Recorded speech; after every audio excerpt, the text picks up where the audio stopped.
Hello, and welcome to Let's Talk Tax, the show for growth-minded CPAs and real estate professionals in tax. I'm your host, Tim LeMasters.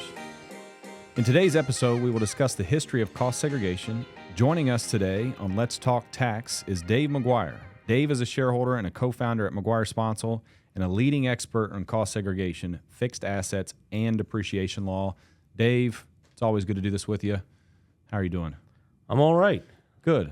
I know we're on the back half of the 2023 deadlines, moving into the 2024 tax year. And I think that's going into an election, and all the things that happen around the election with tax laws and changes and concerns of changes. We're going to get into that. And I want to talk a little bit about that portion of it, but I think it's good with communicating cost segregation to our listeners. Why don't we go back to where all this started? In your tenure, obviously, you've been doing this for a long time. You've got a lot of history. I feel like you're one of the most technical people in this space.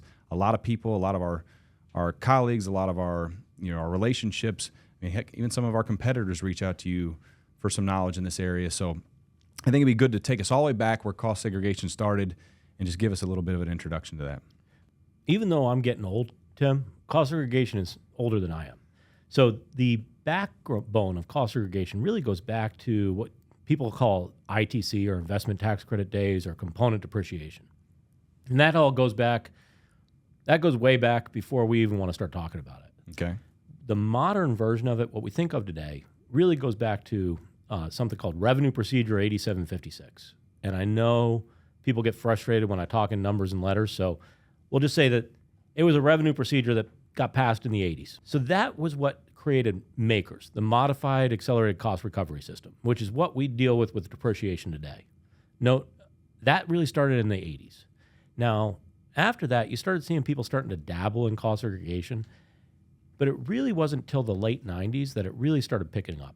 So I got involved in cost segregation in 1998, and right before that, there was a court case in 1997 called Hospital Corp of America v. Commissioner.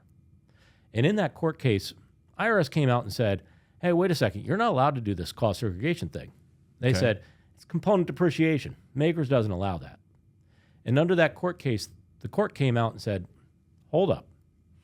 The IRS has these rules. Congress passed these rules, came out with Revenue Procedure 8756. You can't tell people they can't implement them.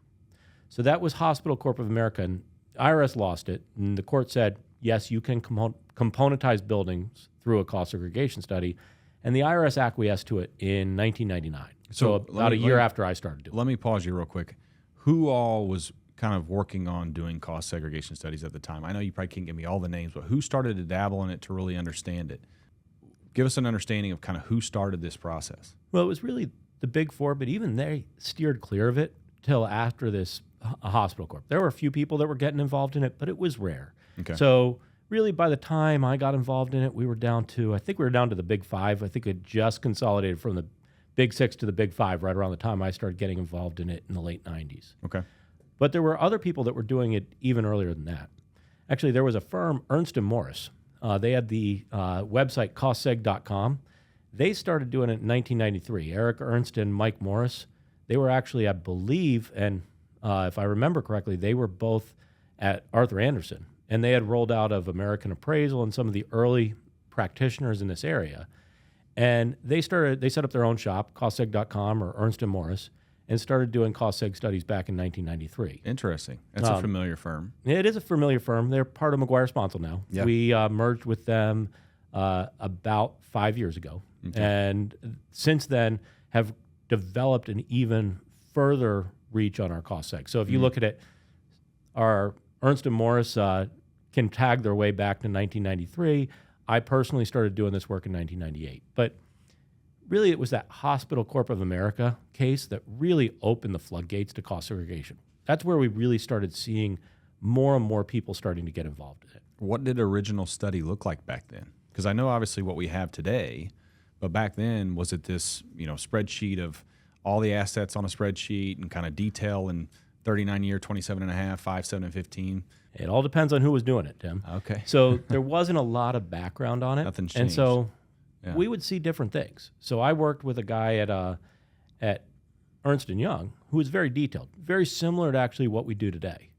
I also worked with somebody at PricewaterhouseCoopers, and he used to do most of his calculations on a piece of notebook paper and then hand it to his assistant to type up in Microsoft Word, and he would staple about 5 sheets of paper together and hand that to a client and say, here's a study. And it really just depended on who was doing it. It wasn't really till it was about 2004 when the IRS first released their audit techniques guide. And that came out, I believe, in 2004, and then the formal one was released late 2004 or early 2005.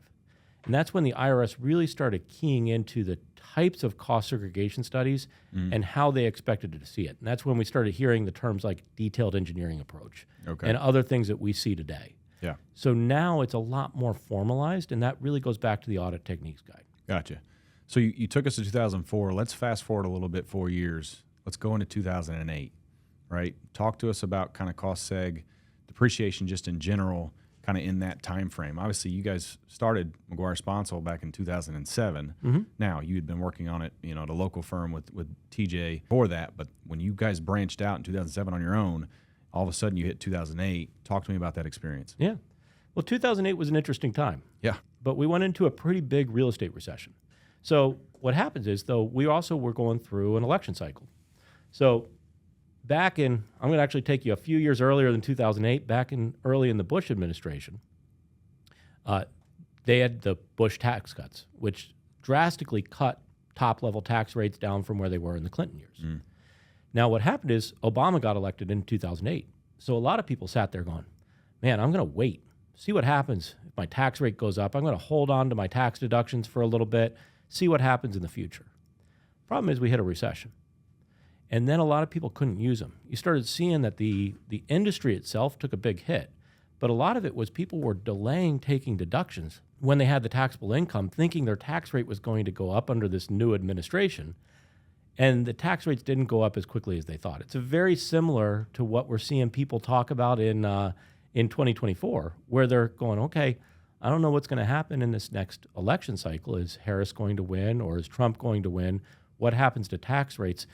Should I accelerate my deductions or not? And the key thing is, most of the time with cost seg studies, it's a timing difference. Yeah. If you can get your deductions out now, if you can lower your tax rate right now and use that money to reinvest in your business, it's almost always a good opportunity.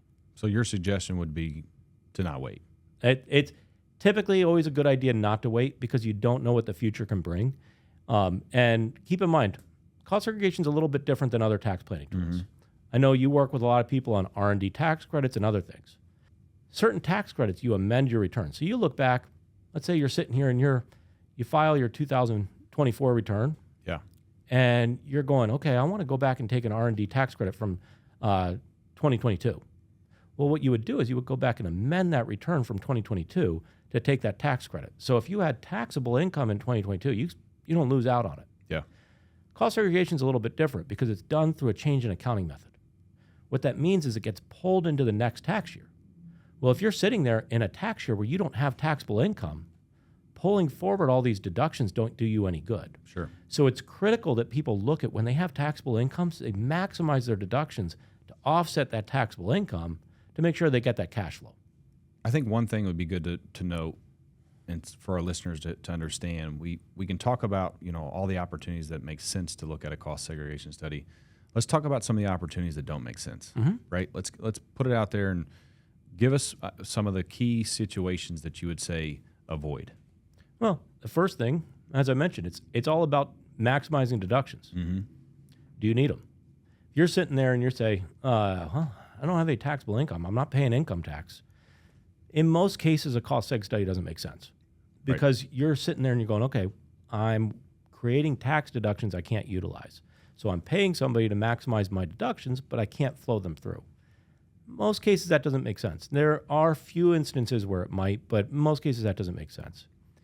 The other time that it wouldn't make sense is if I'm buying a property with the intent of flipping it and selling it relatively quickly. Okay. Probably doesn't make sense to do a cost segregation study in that case either, because I'm going to be creating a deduction in 1 year and then repaying it as a gain the next year. So we're capturing penalties. Yeah, and now keep in mind there are ways around some of that with 1031 exchanges and other things, but those are those advanced planning techniques that you really need to sit down and actually talk to a professional and have them work with your accounting firm to determine if it makes sense instead of just blindly moving into it. Okay. Let's go a little deeper. Let's talk about REITs. REITs are a little bit different in and of themselves. So REITs are a real estate investment trust. So a REIT's a non-taxable entity. So the entity itself doesn't pay tax. But what they do is they pay out dividends. So if I'm a REIT, I have to pay out a specific amount of my taxable income in the form of dividends to my shareholders. So I say I'm a REIT and you're one of my shareholders. If I have taxable income, in simplified terms, I've got to pay you a dividend. Now, there's two ways I can utilize depreciation analyses or other things. One is to limit the amount of taxable income I have so I don't have to pay it out to you, so I can hoard cash.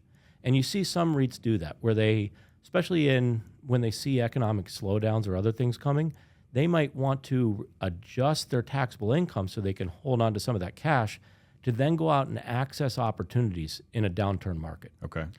The other way they can use it is if they can hold on to it, lower their taxable incomes, but still pay out the dividends, they can then pay out those dividends as return on capital. Now, I will say, this conversation is drastically simplifying how REITs would use these depreciation deductions. I can understand it right now. So yeah, I get you. But the point is it's used as a dividend planning tool, less than just a straight tax deduction. So that's where I say differing people have different uses for cost seg studies.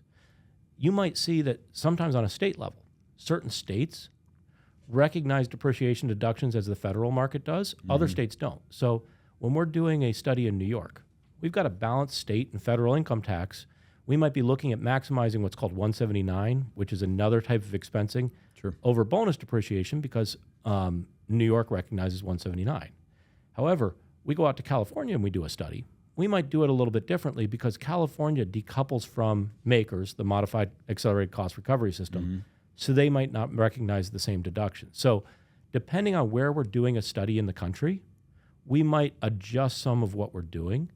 And it's critical that people understand how those different things work together and that they work with their accounting firms and don't just go into the phone book and go, okay, I need a cost seg provider. Gotcha. Because what we see way too often is somebody does a study, they hand it to their CPA, and they don't need it. Because they don't have the taxable income or it's not going to flow through the return the way they think it is. Okay.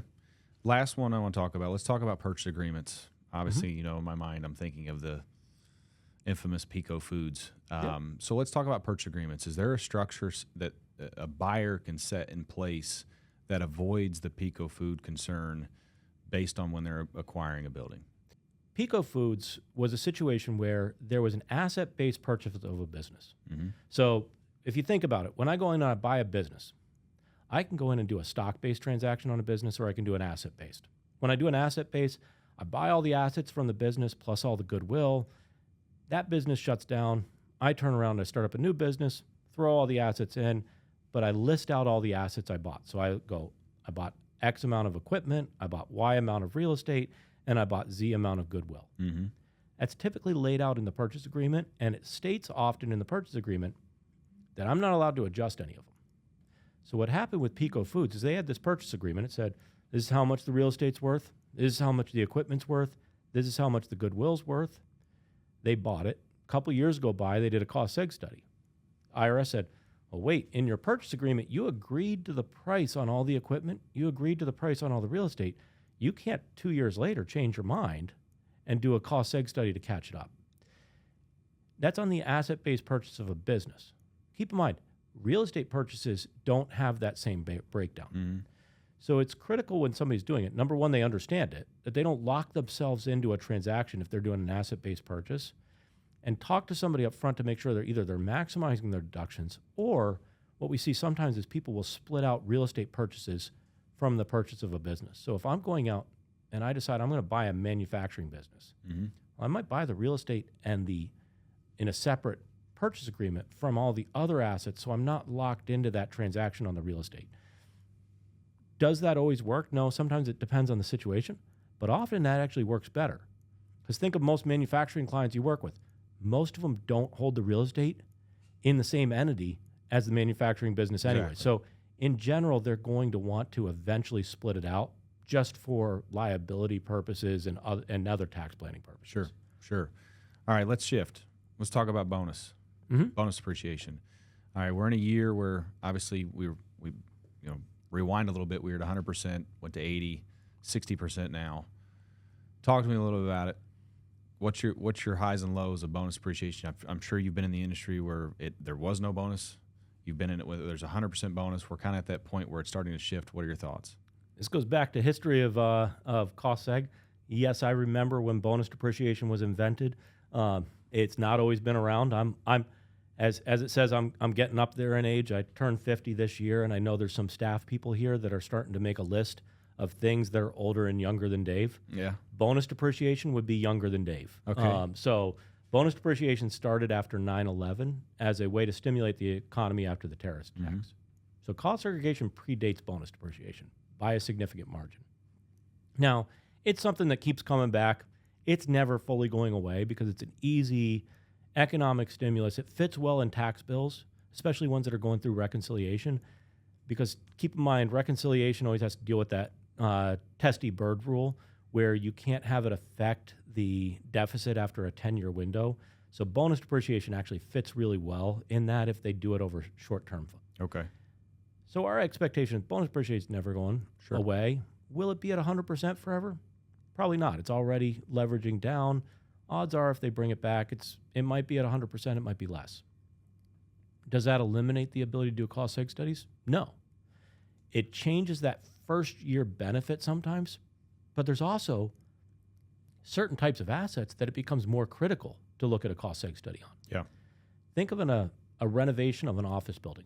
Right now, when bonus depreciation is 100%, probably don't need to do a cost seg study on a lot of them because you've got that qualified improvement property where you can bonus out all that interior work. Now, when you don't have that bonus depreciation, now the difference between QIP, which is a 15-year straight-line asset, and the personal property, which is 5 or 7 year on a double declining balance, becomes a lot more critical. Yeah.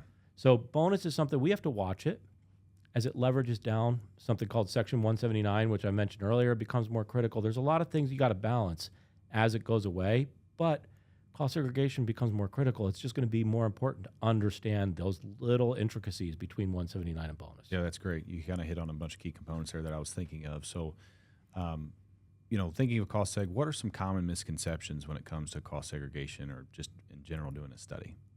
Well, I think the biggest misconception that has really happened over the last few years is that it's just a commodity. A cost segregation study, it's like a toaster. Go out and buy one. Yeah. And we see businesses that are large businesses that hire large reputable accounting firms that then sit there and go, well, I'm going to do a cost seg study. I'm just going to Google cost seg studies and find the lowest price bidder. Yeah. And I can tell you, we see work that really shouldn't be signed off on a tax return all the time by those. Mm-hmm. It's critical that people understand what they're doing. They know the details behind it. They're working forward to make sure that they can actually utilize these deductions created. That's probably the biggest misconception. The other one is we hear this all the time. It's just a timing difference. It's Right. simply a timing difference. Now, I will tell you, the last 3 or 4 years, very few people have said it's just a timing difference. Yeah. It's only a timing difference when lending rates are low and when inflation's low. When lending rates start going up and inflation goes up, people start recognizing, hey, if I can get my money out now and not have to wait until it loses its buying power in 3-4 years, that timing difference goes away. So that it's just a timing difference is critical for people to understand what that actually means. Mm-hmm. Nobody sits there and says, hey, I'm not going to put my money in the stock market because it's just going to go up over time. No, you want to get that in as soon as possible. Yeah. Same thing works here. Get the money out, reinvest it in something else, your money will grow over time. Yeah. Shifting from misconceptions, you talked about some providers, some things that you shouldn't sign off on. What are some of the audit risks or some of the audit exposures that people put themselves in situations that they may not realize? I think it's just not understanding what they're looking at. We see probably the biggest one that we see on a regular basis is land values. Yeah. I know you deal with a lot of CPA firms. Oh, yeah. And I know you've heard this over the years where somebody will say, well, land's just 15 to 20% of the purchase price. Yeah, they it's just, whatever it is. Right. The problem is that's the starting point. Yeah. And I always tell people, if you're going to start on a made-up number, you might as well make up all the numbers. There's no point in making up the starting point, which is the land value. So if I buy a building for $10 million, And I don't know what the land is, so I just say, I'm going to put the land down as $1 million. So I'm starting my cost segregation study on a $9 million acquisition. Mm-hmm. Well, if the land's actually 30%, we look at the tax assessment, we do a comp land sale or something else, and we find out, really, you should have had about $2-3 million worth of land, not $1 million. Well, then our starting point for all the numbers is a bogus number, which makes all the numbers bogus. Yeah. So if you're going to make up the first number, go ahead and make up all of them. It doesn't really matter. Yeah. There's no point in paying for a study if you're going to start at a different starting line than everybody else. So that's probably the biggest one that we see on a regular basis is people are just not aware of how critical it is getting your starting point correct. And you alluded to it a little bit, but what's the key common areas that the IRS is going to accept when it comes to land value? So what the IRS says is you need to use the best available documentation. Okay. So I know you don't like me to use numbers and letters, so I'm not going to use numbers and letters, but they have a publication called Basis of Assets. Okay. If you want to know what publication number it is, I'll tell you later. But in that publication, they say the best available documentation is an appraisal on the land. But that in the costs money. access, and nobody does appraisals like that anymore. No. Used to be, you bought a building back in 1999. If you got an appraisal done, it would show the value of the land and it would do a cost approach. I haven't seen a cost approach appraisal in years. Yeah. So now what they say is, in the absence of a land appraisal, you can use the ratio of the land to building from the tax assessment to set a basis point. So we can go and pull the tax assessment and go, okay, they value the land at X and the building at Y. We use the ratio of those two numbers and we apply that to the purchase price, and that should give us a basis for the land. Yeah. Sometimes it's accurate, sometimes it's not. If we see it's not accurate, we may then dig a little bit deeper. Might be worth it to pay for an appraisal, pull some comp land sales or something else to justify a better number. But just making up a number is not acceptable. Yeah, I would agree. Yeah, we see that a lot, right? It's, hey, we get a lot where people send us, hey, we had this purchase, here's the purchase, and here's land value. And they just put a number to it. It's like, well, okay, we'll see how that goes. So, well, Dave, I think we've hit on a lot today. I think it's great information. I really appreciate it. I don't know if there's anything else you think we should touch on before we get off here. No, Tim, I think that covers it. I think the main thing is people are moving into 2024 tax planning season. It's important to look at these different issues and make sure that they understand how they all affect them and how they could affect their tax liability moving forward. Yep, you heard it there. Dave McGuire, and we always appreciate you. Thank you. Thanks for tuning in today. Remember to subscribe to Let's Talk Tax podcast channel on YouTube to be notified and receive all new episodes. In addition, we invite you to visit us online at mcguiresponsel.com/Let's Talk Tax podcast to see today's show notes, technical resources, and link to more about today's content.